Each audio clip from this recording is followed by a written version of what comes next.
আজ আমরা প্রত্যেকেই জানি মহানায়ক উত্তম কুমারের জন্মদিন। ওনার প্রথম আমি বই দেখি তখন ক্লাস 5-6-এ পড়ি, তখন জানতাম না। তবে এটা জানতাম উত্তম সুচিত্রা তখন খুব জনপ্রিয়তা লাভ করেছেন। আমার মাসিমার সঙ্গে একটা দেখতে গিয়েছিলাম ওনাদের বই, কি বইটা সেটার নামটা মনে নেই, কিন্তু প্রথম দেখেই ওনাকে আমার খুব ভালো লেগে গিয়েছিল। চেহারার ভেতরে একটা কেমন জৌলুস ছিল। এই শিক্ষক দিবসের প্রাক্কালে ওনাকে স্মরণ করি। ওনার কাছে অনেক কিছু তো শেখা গেছে, সেটা পরবর্তীকালে আমরা বুঝেছি যে কোনো কিছুই হঠাৎ পাওয়া যায় না। বাই ডিড অফ হিজ হার্ড ওয়ার্ক উনি এই জায়গাটা পৌঁছেছিলেন, এবং একটা নিজের উপর কনফিডেন্স ছিল, নাহলে হয় না, যেটা সত্যজিৎবাবু নায়কে এনেছিলেন।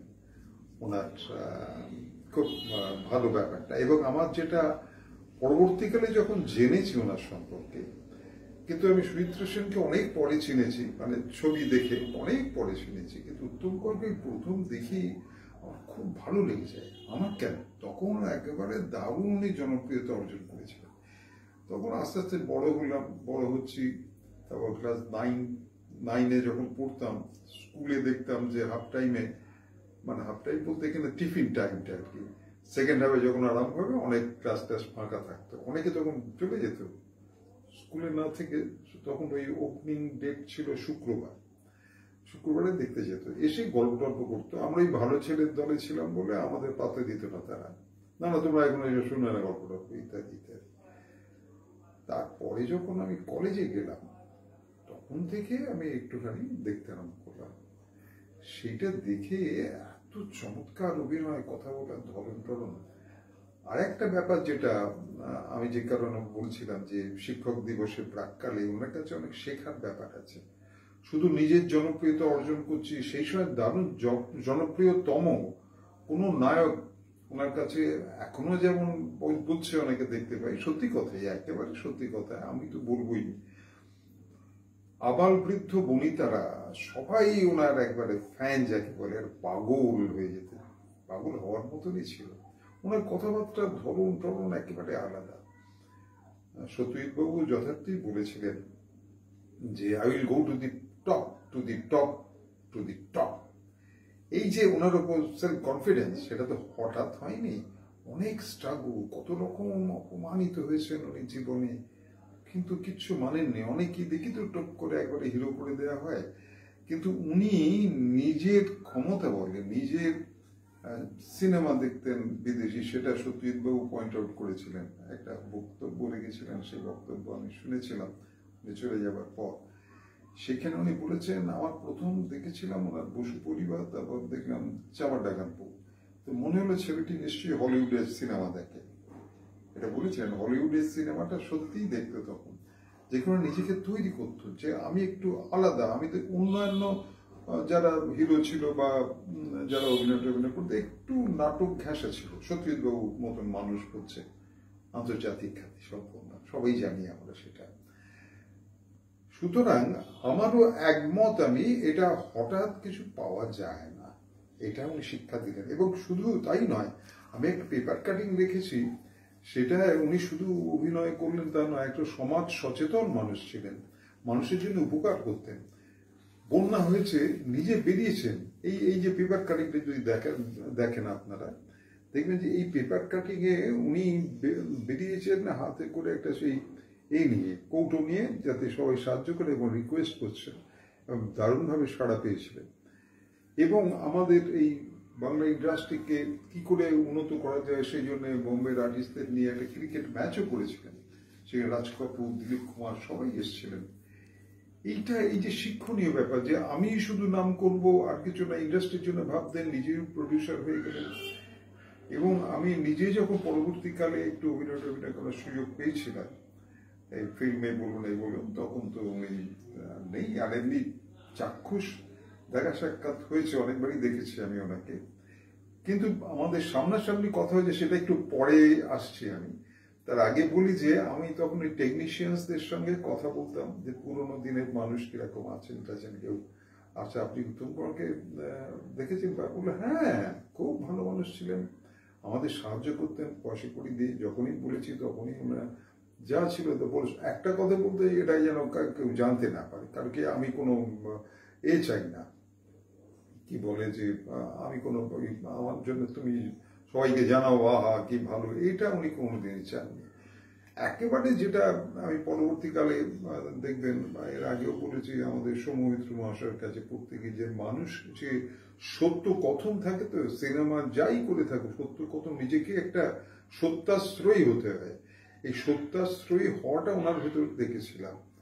তা এবারে আমি আসি ওনার সঙ্গে একবারে কথা বলার যে ধরো, আমি তখন চেতনা নাট্য সংস্থায় রেগুলারই অভিনয় করি, সমস্ত নাটকই আছে।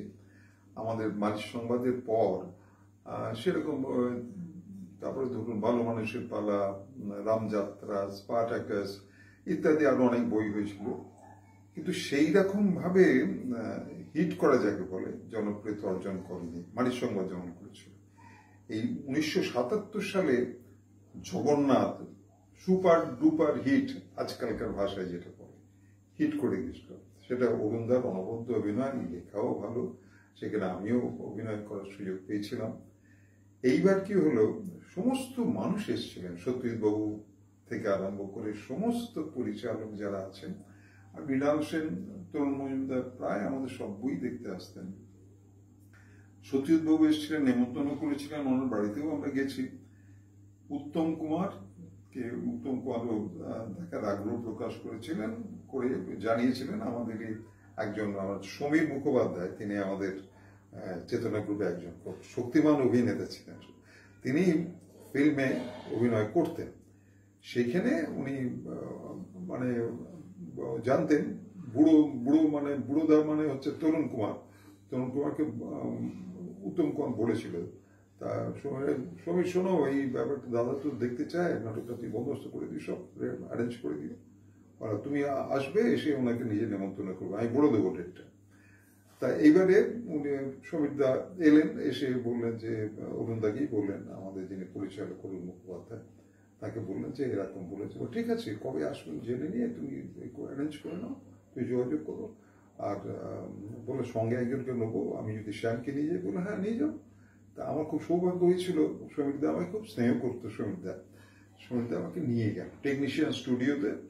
তখন দেবদাস শুটিং হচ্ছে, সেটা 1900 বোধহয় 78 কি 79 সালের শেষার্ধে এরকম হবে, শেষার্ধে শীতকাল ছিল, নভেম্বর ডিসেম্বর এরকম মাসটা এসে। তা আমি বললাম চলো, আমি গেলাম। উনি তখন দেখলাম যে দেবদাস শুটিং হচ্ছে, সমীরদার তো সবাই মোটামুটি চেনে, দেখলাম। আমরা ঢুকে গেলাম, সেটের ভিতরে ঢুকে গেলাম, তখন লোডশেডিং চলছে। আমি দেখলাম সমিতি চট্টোপাধ্যায় বাইরে এসে সিগারেট খাচ্ছেন। উত্তম কুমারকে আমি দেখা তো স্বাভাবিক খুবই, তিনি দেখি হারমোনিয়াম নিয়ে ওই গানটা শাওনো রাতে যদি ওই গানটা প্র্যাকটিস করছেন নিজে। সবাই গরমে বাইরে বেরিয়ে এসছে, সেটেতে তো যা গরম, প্রচন্ড গরম। তারপরে দিকে লাইটটা এসে গেল, তা আমি আর বেরোলাম না, সমিতির কথা চুপ করে দাঁড়িয়ে থাকবো, কোনো কথা। আমি দাঁড়িয়ে রইলাম, সৌমিত্রবাবু ঢুকলেন। সৌমিত্রবাবু, বৃষ্টির একটা সিন ছিল, আর্টিফিশিয়াল বৃষ্টি আরম্ভ হলো, আর গানটা গাইছিল। আমি দেখলাম সারাক্ষণ বসে ওইটা নিয়েই চর্চা, একবারে সেই সাধনার মতন অ্যাবজর্ব হয়ে যাওয়া। এটা ওকে বলে দিলীপ বাবু তখন ছিলেন পরিচালক, দিলীপ বাবু ওকে কাট বলে দিলেন। এইবারে সৌমিত্রবাবু তো বেরিয়ে গেলেন, বাইরে দেখে প্রচুর লোকের ভিড় রয়েছে, অনেক বেশিরভাগই সব মহিলা। তা সৌমিত্রবাবুর দিকে সেরকম যাচ্ছে না, একটুখানি দেখলে সৌমিত্রবাবু সেরকম না। এইবারে উত্তমবাবু আস্তে আস্তে উঠলেন, উত্তম কুমার এসে বললেন যে দাদা, সৌমিত্র বললেন দাদা, উনি আস্তে আস্তে ঘাটটা ঘোরালেন, যেমন হ্যাঁ আমি চেতনা দুটো, হ্যাঁ হ্যাঁ বুড়ো বলেছে, হ্যাঁ বড় বড়। তখন সমিতার দিকে কাঁধে হাতটা দিয়ে পাশেই দাঁড়িয়েছিলাম, দেখছি যে বলে তাহলে মঙ্গলবার তো আপনাদের হয়, জগন্নাথ আমি যাবো, এই মঙ্গলবার জেনে যাবো। মঙ্গলবার যাব, আর টিকিট পাঠিয়ে দেবেন, আমার কটা টিকিট লাগবে সমুদ্রে জিজ্ঞেস করলো। বললো আমার টিকিট লাগবে, এই যাবে তিনজন যাবে, আমি চারটে পাঠিয়ে, চারটে বেশি না। তা উনি মঙ্গলবার দিন আমাদের রোজ রিহার্সাল হতো, আমি ওখান থেকে আমরা চলে এলাম চেতনার গ্রুপে, বললাম সব একবারে আনন্দ। মঙ্গলবার দিন শুটিং হচ্ছে আমাদের নাটক। এখন ব্যাপারটা হলো আমার একটু আগে শেষ হয়ে যেত, অরুণদা বলি যে তুমি গিয়ে ওনাকে নিয়ে আসবে, নিয়ে এসে বসে একটা সিটিং একটা অ্যারেঞ্জ আমরা করেছিলাম। ঠিক আছে, এই এই মানে একাডেমি অফ ফাইন আর্টসে আপনারা জানেন ডান দিক দিয়ে ঢোকা যায় গ্রিন রুম, এদিক দিয়েও ঢোকা যায়, বাঁ দিক দিয়েও ঢোকা যায়। কেমন? হ্যাঁ, বাঁ দিক দিয়েও ঢোকা যায়। তা সেখানে হচ্ছে একটা খুব মানে ভিড়ে কেউ হাফ টাইমে বেরোয়নি। এবার উনি চলে এলেন, শেষ হলো, আস্তে আস্তে এলেন, পাঁচজন বসলাম।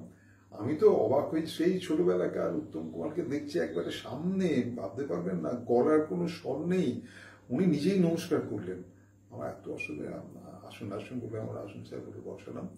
বসে তারপর আমি অরুণদা একটু মেকআপটা চেঞ্জ করছি, ঠিক আছে আমি বসছি। তো ওনারাও সব সঙ্গে ছিলেন, এই সুপ্রিয়া দেবী, তার মেয়ে সোমা, এবং আরেকজন কে ছিলেন তার নামটা মনে পড়ছে না, তা উনি বসেছিলেন। ওনারা সবাই, তখন যার খাওয়ানোর একটা বন্দোবস্ত ছিল খাওয়ানোর, কিন্তু উত্তম কুমার কোনো কিছু খেলেন না, টাচ পর্যন্ত করলেন না। অরুণদা আসতে উনি উঠে দাঁড়ালেন, দেখলাম। এই যে শিক্ষা, সৌজন্য,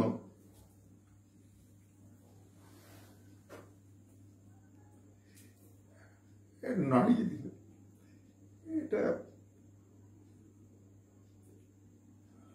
আমরা যেন এটা প্রত্যেকে মনে রাখি, যত বড়ই হোক না কেন, কিন্তু এই ব্যাপারটা ছিল কারণ মনে রাখ। এইবারে অরুণদাকে বললেন যে আমার খুব ভালো লাগলো, এই জগন্নাথের মতন মানুষ আমি দেখেছি।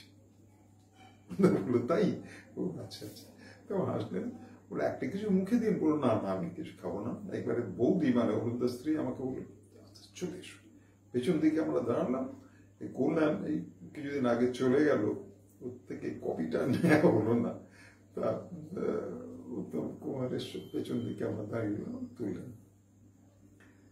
তুলে আমি যখন ওনাকে অবাক হলাম, মানে উনি নিজেই নমস্কার করলেন, মানে গলা দিয়ে তো স্বর বেরোচ্ছেই না, ওই রকম মানুষ একজন এসেছেন।